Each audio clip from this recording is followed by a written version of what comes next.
వాగర్ధావివ సంపృక్తౌ వాగర్ధప్రతిపత్తయే జగతః పితరౌ వందే పార్వతీ పరమేశ్వరౌ.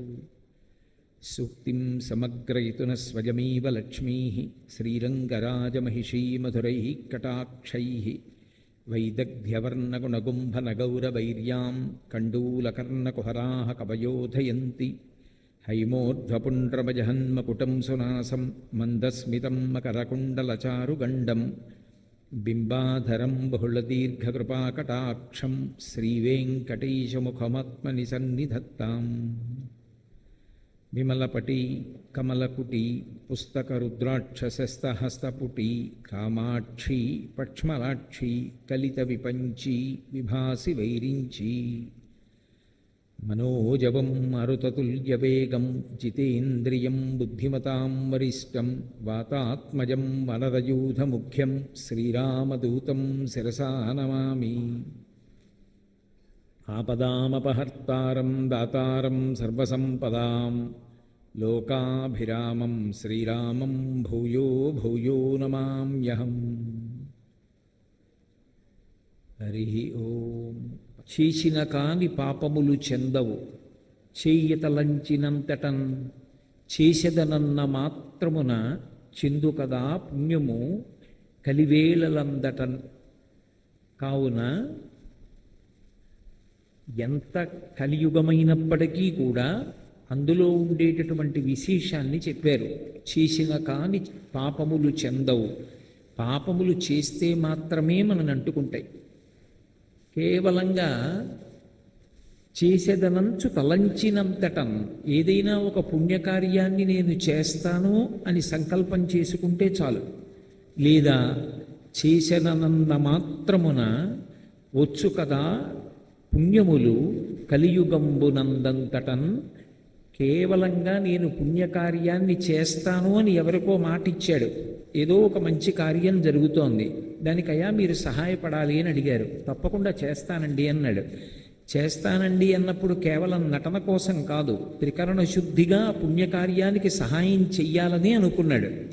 అలా అనుకున్నాడు కాబట్టి నేను చేస్తాను అన్న మాట అన్నంత మాత్రం చేత కలియుగంలో ఆ పుణ్యం చేశాడు అనే అతని ఖాతాలో వేస్తారు. అందుకే మోసము లేదటంచు నృపముఖ్యుడు కాచ కలిన్. అందుకని కలిపురుషుణ్ణి చంపలేదు పరీక్షిన్ మహారాజు గారు, విడిచిపెట్టేశాడు. ఎంతటి విపత్కర పరిస్థితిలోనైనా సరే మనిషిని కాపాడగలిగినది ఏది అంటే భక్తి.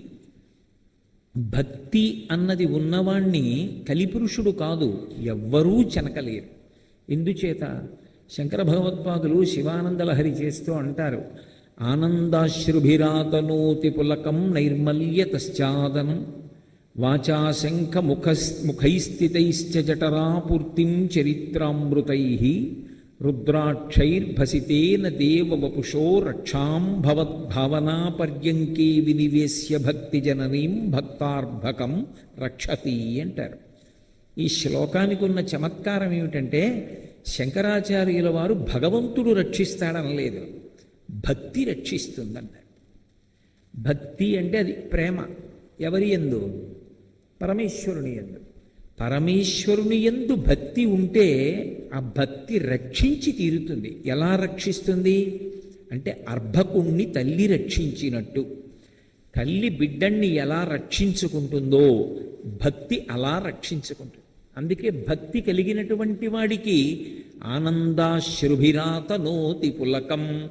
ఎంత ఆనందంతో ఉంటాడంటేట కన్నుల వెంట ఆనంద భాష్పములు కాలుతూ ఓ పక్క నుంచి రోమాంచితమై కన్నుల వెంట ఆనంద భాష్పములు పడిపోతున్నాయి, కారిపోతున్నాయి, వెంట్రుకలు నిక్కబుడుచుకుని ఉన్నాయి. ఆనందాశ్రుభిరాతనోతి పులకం నైర్మల్యతశ్చాదనం. ఎప్పుడు నిర్మలంగా ఉంటాడు, మనసులో ఏ కల్మషం ఉండదు. ఎందుకని? అంతటా భగవంతుణ్ణి చూస్తాడు. అందుచేత నైర్మల్యతశ్చాదనం, చక్కగా నిర్మలత్వం అనేటటువంటి బట్ట కప్పుతుంది. వాచాశంఖ ముఖైస్థితైశ్చ జఠరాపూర్తిం చరిత్రామృతైః. అమ్మ ప్రేమ మీర పాలు తీసుకొచ్చి పట్టినట్టే భగవంతుని యొక్క కథలను ఎప్పుడూ చెవుల గుండా జుర్రుకుంటూ ఉంటాడు. అవతలవాడు చెప్పడానికి సమర్థుడు కాడా సందర్భం లేదు. మా స్వామి కథ చెప్తున్నాడు అంతే చాలు. పరమ సంతోషంతో చెవులు దొప్పలు చేసుకుని జుర్రుకుంటాడు. ఈ చెవులలోంచి వస్తున్నటువంటి ఆ అమృతాన్ని హృదయమునందు దాచుకుని దాని వలన చల్లతనాన్ని పొంది ఇక మళ్ళీ పుట్టవలసినటువంటి అవసరాన్ని పోగొట్టుకుంటాడు. ఆ భగవత్కథాశ్రవణము చేత అది చెవుల గుండా లోపలికి వెళ్ళి అంత సంతోషాన్ని ఇస్తుంది. భక్తి అన్న తల్లి ఏం చేస్తుందంటే అస్తమానం భగవంతునికి సంబంధించినటువంటి స్మరణలు అనేటటువంటి ఊయలలో పెట్టి ఊపుతూ ఆ ఊగుతుండగా ఆ హాయిని అనుభవిస్తూ సంతోషాన్ని అనుభవిస్తూ బాహ్యమునందు ఏమైనా కష్టం ఉందా అన్న విషయం పట్ల ఏ విధమైనటువంటి స్పృహ లేకుండా పరమ సంతోషాన్ని అనుభవిస్తూ ఉంటాడు. యోగరతో వా భోగరతో వా సంగరతో వా సంగవిహీన యస్యద్బ్రహ్మణి రమతే చిత్తం నందతి నందతి నందత్యేవ. ఎప్పుడు ఆ భగవంతుడి గురించినటువంటి ఆలోచనలు చేయడంలో శరీరానికి ఏదైనా ఖేదమున్నా కూడా మర్చిపోతాడు. అందుకే ఆ భక్తి ఎవడు కలిగి ఉంటాడో వాడిని ఎవ్వరూ చెనకలేరు. ఆ భక్తి అన్న తల్లి సర్వకాలములయందు భక్తుణ్ణి కాపాడుకుంటుంటుంది. దళమైన పుష్పమైనను ఫలమైనను సలిలమైన బాయని భక్తిని కొలచిన జనులు అర్పించిన యలమింద్రుచిరాన్నముగను ఏను భుజింతున్నంటాడు. భక్తితో ఇస్తే చాలు. పత్రం పుష్పం ఫలం తోయం యోమే భక్త్యా ప్రయచ్చతి. పరమభక్తితో ఆయన యందు ప్రేమతో మనం ఏదిచ్చినా ఆయన స్వీకరిస్తాడు. ఆయనకి ఇవ్వడానికి ఆయనది కానిది మనదైనది లోకంలో అసలు ఏముంటుంది? ఏముండదు. ఆయనది ఆయనకే ఇవ్వాలి. కానీ ఇచ్చేటప్పుడు భక్తితో ఇస్తే పరమేశ్వరుడు మురిసిపోతాడు. అందుకే ఏ భక్తుడైనా అడిగింది ఏమిటంటే లోకంలో అన్నీ నాకు సుఖాలే ఇయ్యి, అన్నీ నా కోరికలే తీర్చు అని అడగలేదు. అసలు పండిపోయినటువంటి స్థితిలో ఎవరైనా ఏ కోరిక కోరారంటే ఈశ్వర నాకు కావలసింది ఒక్కటే. కుంతీదేవి కూడా శ్రీకృష్ణ పరమాత్మను అడుగుతుంది. యాదవులందు పాండు సుతులందు నాకు మోహ విచ్ఛేదము చేయుమయ్యా, ఘనసింధువు చేరెడి గంగభంగి నీపాద సరోజ చింతనముపై అనిశము మదీయ బుద్ధి అత్యాదర వృత్తితో గదియగనట్లు చేయగదయ్య ఈశ్వర అంటుంది. నదికి దారి చూపించరెవ్వరు, తానే ప్రవహించి ప్రవహించి ప్రవహించి సముద్రంలోకి వెళ్ళిపోతుంది. అలా వెళ్ళిపోయినటువంటి నది ఎలా వెళుతుందో, ఈశ్వర నా యొక్క తలంపులు కూడా ఎప్పుడూ నీకు సంబంధించినవై ఉండాలి, నిన్ను స్మరిస్తూ ఉండాలి. నిన్ను స్మరించడం అంటే మళ్ళీ బాగా గుర్తుపెట్టుకోవాలి. కలిసొచ్చిన నాడు భగవంతుణ్ణి పొగడ్డం, కలిసి రాని నాడు భగవంతుణ్ణి విస్మరించడం కాదు. వాంఛితార్థ ప్రదాయిని ఆవిడ. పిల్లవాడు ఏదైనా అడగచ్చు, నాన్నగారు కారు తాళాలు ఇవ్వండి ఒకసారి అలా కాసేపు తిప్పుకొస్తానంటాడు. తండ్రి ఇస్తాడా? తప్పు. ఎప్పుడూ తీయకూడదని వీడు కారు తాళం అడుగుతున్నాడని అందకుండా ఎక్కడో దాచేస్తాడు. ఎందుకు ఇవ్వడు? ఆ కారు పిల్లవాడికి ఇస్తే ఆ పిల్లవాడు కారు తీసుకుని వెళ్ళి ప్రమాదానికి లోనవుతాడు. అందుకు ఇవ్వలేదు. అమ్మవారు ఒక కోరిక తీర్చలేదనుకోండి, అమ్మవారు కోరిక తీర్చకపోవడంలో కూడా ఏదో అనుగ్రహం ఉంది. అది నాకు దొరికితే నేను పాడయ్యే అవకాశం ఉందన్నమాట. అందుకే అమ్మవారు ఇవ్వలేదు అని మురిసిపోగలిగినటువంటి పరిణితి ఏర్పడడం నిజమైన భక్తి. ఘనసింధువు చేరెడి గంగభంగి నీపాద సరోజ చింతనముపై అనిశము మదీయ బుద్ధి అత్యాదర వృత్తితో గదియగనట్లు చేయగదయ్య ఈశ్వరా అంటుంది. నా మనస్సు పరమ సంతోషంతో ఎప్పుడూ నీ గురించినటువంటి ఆలోచనలతో సంతతము, అది సుఖమా దుఃఖమా వదిలేయి, ఎప్పుడూ నీ యొక్క పాదములను పట్టుకోవడంలో మాత్రం విస్మరణ పొందకూడదు. అందుకే భక్తి అన్న మాటని చాలా జాగ్రత్తగా అర్థం చేసుకోవాలి. అసలు యథార్థమునకు భక్తి అన్న మాటకు అర్థం ఏమిటంటే, పూజామందిరంలో నేను కూర్చున్నప్పుడే భక్తి అన్నాను అనుకోండి, 24 గంటల్లో నేను పూజామందిరంలో ఎంతసేపు కూర్చుంటాను? ఓ అరగంట కూర్చుంటాను, గంట కూర్చుంటాను, 2 గంటలు కూర్చుంటాను. మిగిలిన 22 గంటలు భక్తి లేని జీవితమా? కాదు. భక్తి తంతువుగా పెరగాలి. పెరిగినప్పుడు అసలు భక్తి అన్న మాటకి అర్థం ఎక్కడి నుంచి వస్తుంది అంటే, తప్పు చెయ్యకుండా అంతటా ఈశ్వరుణ్ణి చూడగలిగినటువంటి ఆ దృష్టికోణం అనందుంటుంది. పోతన గారు భాగవతం చేస్తూ ప్రహ్లాదుడి భక్తి గురించి చెప్తారు. పానీయంబులు త్రాగుచున్ కొడుచుచున్ భాషించుచున్ హాసలీలా నిద్రాదులు చేయుచున్ తిరుగుచున్ లక్షించుచున్ సంతత శ్రీనారాయణ పాదపద్మయుగళీ చింతామృతాస్వాద సంధానుండై మరచన్ సురారిసుతుడే తద్విశ్వమున్ భూవరా అన్నారు. ప్రహ్లాదుడు ఈ విశ్వాన్నంతటినీ మరిచిపోయాడు. ఎప్పుడు? ఏదో సమాధిలోకి వెళ్ళిపోయి కాదు. పానీయంబులు త్రాగుచున్ కుడుచుచున్ భాషించుచున్ హాసలీలా నిద్రాదులు చేయుచున్ తిరుగుచున్ లక్షించుచున్. మంచినీళ్లు తాగుతుంటే ఎప్పుడూ శ్రీమన్నారాయణుడు గుర్తొచ్చేవాడు, మంచినీళ్లు బిందె గుర్తొచ్చేవి కావు. అదేమిటి అలా ఎలా సాధ్యం? ఈశ్వర, పంచభూతములను నువ్వు సృష్టించావు, ఈ నీళ్లు నీ సృష్టి.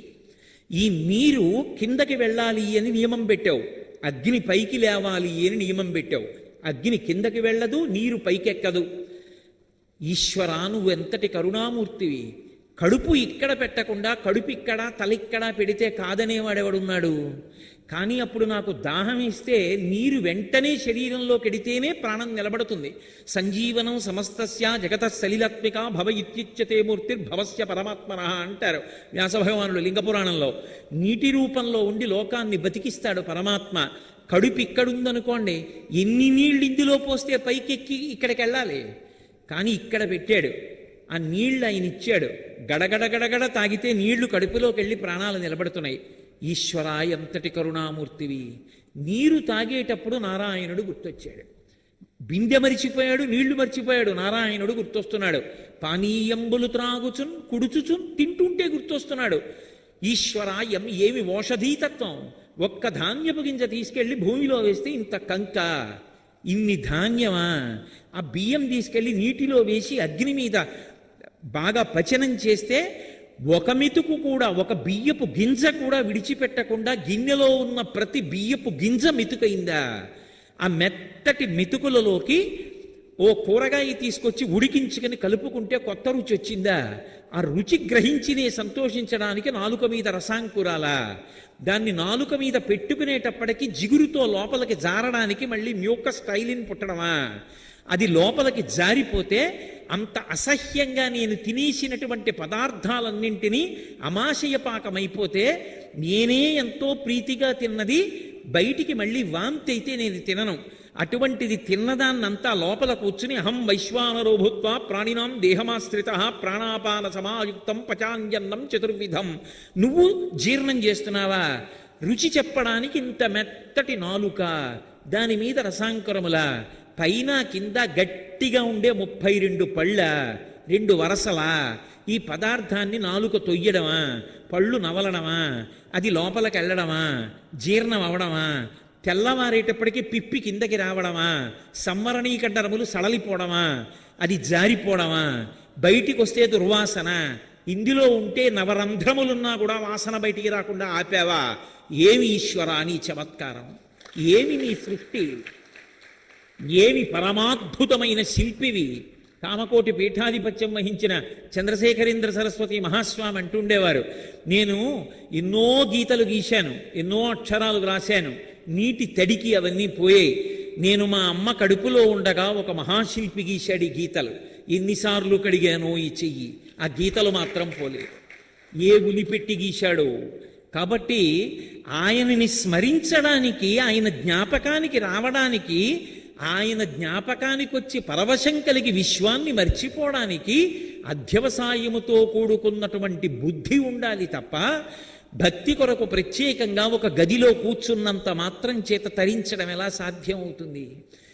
ఎక్కడ కూర్చున్నా, ఎక్కడ నిలబడినా ఆ ఈశ్వరుడి యొక్క స్మరణలు మనసులోకి వస్తున్నాయనుకోండి, విశ్వముతో సమన్వయమవుతూ విశ్వాన్ని మర్చిపోయి విశ్వనాథుడు కనబడుతూ ఉంటాడు.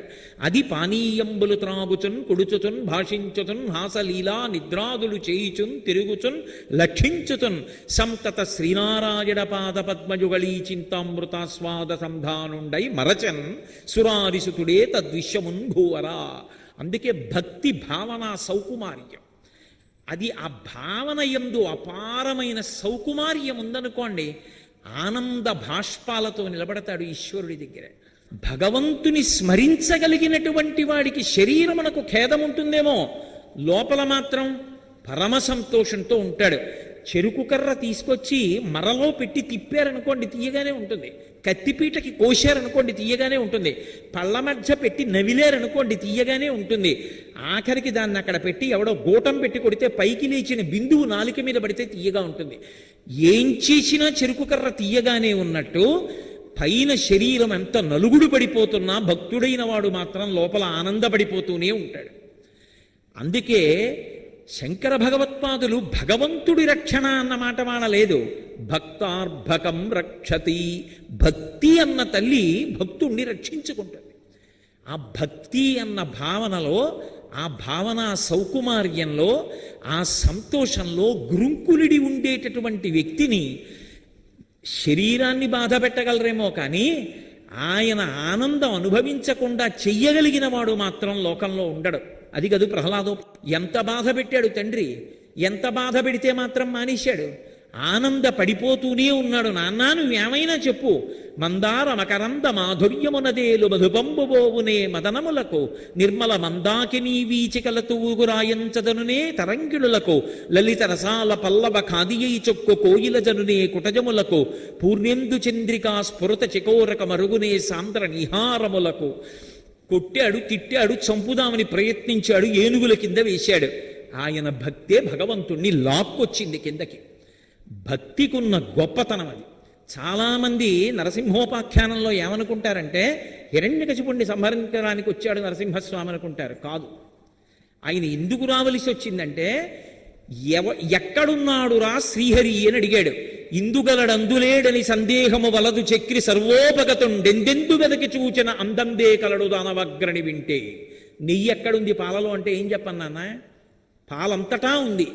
అలా అసలు ఆయన లేనిది లేదు, అంతటా ఉన్నాడు. ఇప్పుడు హిరణ్యకశిపుడు చూపుడు వేలి ఇలా తీశాడు, ఇలా చూపిస్తున్నాడు, ఎక్కడ ఆపుతాడో తెలియదు. తనకి పరమభక్తుడైనటువంటి ప్రహ్లాదుడు తాను అంతటా ఉన్నాడు అని చెప్తున్నాడు భగవంతుడి గురించి.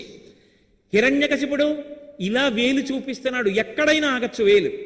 ఆయన వేలు ఆగిన తరువాత అందులోకి వెళ్ళి బయటికి వస్తే విలంబనం అయిపోతుంది, కాలం కొంచెం ఆలస్యం అవుతుంది.